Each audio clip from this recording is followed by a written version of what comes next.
Hi hello నమస్తే నేను కృష్ణాంజనేయులు.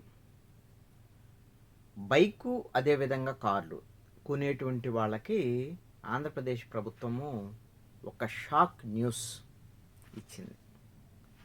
ఈ షాక్ న్యూస్ ఖచ్చితంగా ఈ వాహనదారులు కొత్త వాహనాలు కొనేటువంటి వాళ్ళకి ఖచ్చితంగా ఇది భయం కలిగించేటువంటి వార్తే.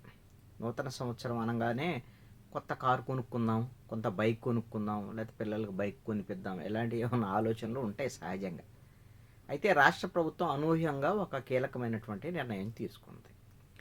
లైఫ్ ట్యాక్స్ ఉన్నటువంటి వాహనాలు ఏవైతే ఉన్నాయో ఆ లైఫ్ ట్యాక్స్ ఉన్నటువంటి వాహనాలు కొత్తగా కొనుగోలు చేసేటువంటి వాహనాలకు సంబంధించి లైఫ్ ట్యాక్స్లో 10% ఇప్పుడు రోడ్డు సెస్ పేరుతో, రోడ్ సేఫ్టీ సెస్ పేరుతో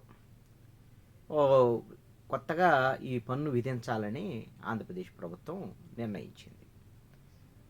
దీని ద్వారాగా ఒక 270 కోట్ల రూపాయలు వస్తాయి అనేటువంటిది ఒక అంచనా. దీని ప్రకారంగా ఏంటంటే రోడ్డు డెవలప్మెంట్ కార్పొరేషన్ అనేటువంటి దాన్ని ఏర్పాటు చేసి దానికి ఈ డబ్బుల్ని మరలిస్తారు. ఈ కార్పొరేషన్ ద్వారాగా కొత్తగా రోడ్లు వేయటం, అదేవిధంగా రోడ్లని నవీకరణతో పాటుగా రోడ్డు సేఫ్టీకి సంబంధించినటువంటి కొన్ని భద్రతా చర్యలు, వ్యవహారం ఇవన్నీ కూడా తీసుకుంటారు. ఇది మంచిదే, రోడ్డు మీద వెళ్ళేటువంటి వాళ్ళకి మంచిదే. కానీ ఈ విధంగా 10% పెంచడం అనేటువంటిది కొంత భారం అయ్యేటువంటి విషయమే. అయితే కేంద్ర ప్రభుత్వం ఈ మధ్యకాలంలో ఒక నిర్ణయం తీసుకున్నది. ఏవైతే 2 వీలర్స్, 4 వీలర్స్ వీటికి సంబంధించినటువంటి విషయాల్లో ఇంతకుముందు జిఎస్టీకి సంబంధించినటువంటి విషయంలో 28% ట్యాక్స్ ఉండేది. దాన్ని జిఎస్టీ 2.0లో ఏం చేశారు అంటే 18% తగ్గించారు.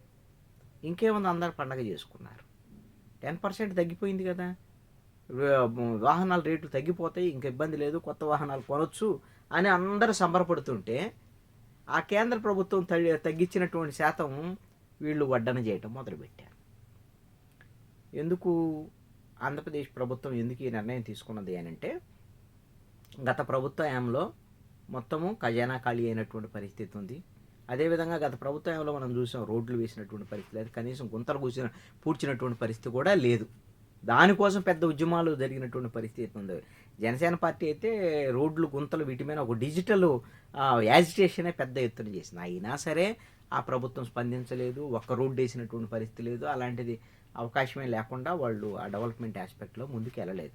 కానీ ఈ ప్రభుత్వము సాధ్యమైనంత వరకు ఒకవైపున ఖజానా ఖాళీ అయినప్పటికీ కూడా రోడ్ల నిర్మాణం విషయంలో చాలా జాగ్రత్తలు తీసుకుంటుంది ఖచ్చితంగా. ఎందుకంటే మౌలిక వసతుల కల్పన అనేటువంటిది చాలా కీలకమైనటువంటి అంశం డెవలప్మెంట్లో. అందుకోసమని కొంత ఇప్పుడు రోడ్డు సెస్ పేరుతోనో ఇంకొక పేరుతోనో వసూలు చేసినా కూడా ముందు రోడ్లు వేస్తే రోడ్డు నీట్గా ఉందనుకోండి, బండ్లు పాడు కాకుండా ఉంటాయి, మనుషులు ఆరోగ్యం పాడు కాకుండా ఉంటుంది. ఇప్పుడు మనుషులు గుంతల్లో పడి వెనుపూస దెబ్బతిని ఈ ఇబ్బందులు పడే కన్నా, లేకపోతే బండ్లు దెబ్బతిని రిపేర్లు వచ్చేదానికన్నా ఈ సెస్ ఏదో కట్టేసి కొంచెం మంచి రోడ్లు ఉంటే మంచిదే కదా. ఇది కూడా కొద్దిగా ఒక రకమైనటువంటి పాజిటివ్ ఆస్పెక్టే.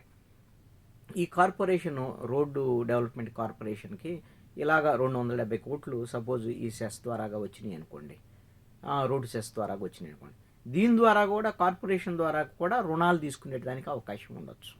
ఇది ప్రభుత్వానికి ఇప్పుడు ఎందుకోసం అంటే వాళ్ళకి రుణ పరిమితి అనేది ఉంటుంది. ఆ రుణ పరిమితి ప్రకారంగా రుణాలు తీసుకునేదానికి అవకాశం ఉండదు. ఈ విధంగా కార్పొరేషన్ అనుకోండి, కార్పొరేషన్లకు వచ్చేటువంటి ఆదాయానికి అనుగుణంగా వాళ్ళు కొంత రుణం పొందేదానికి కూడా అవకాశం ఉండదు. ఆ డెవలప్మెంట్ ఆస్పెక్ట్లో ఇవన్నీ కూడా భాగం. అప్పులు పెరుగుతున్న మాట వాస్తవమే. అప్పులు వైసీపీ ప్రభుత్వంలో అలాగనే అప్పులు చేశారు, ఇప్పుడు ప్రభుత్వంలో కూడా అదే తరహాలో అప్పుల విషయంలో ఏం తేడా లేదు.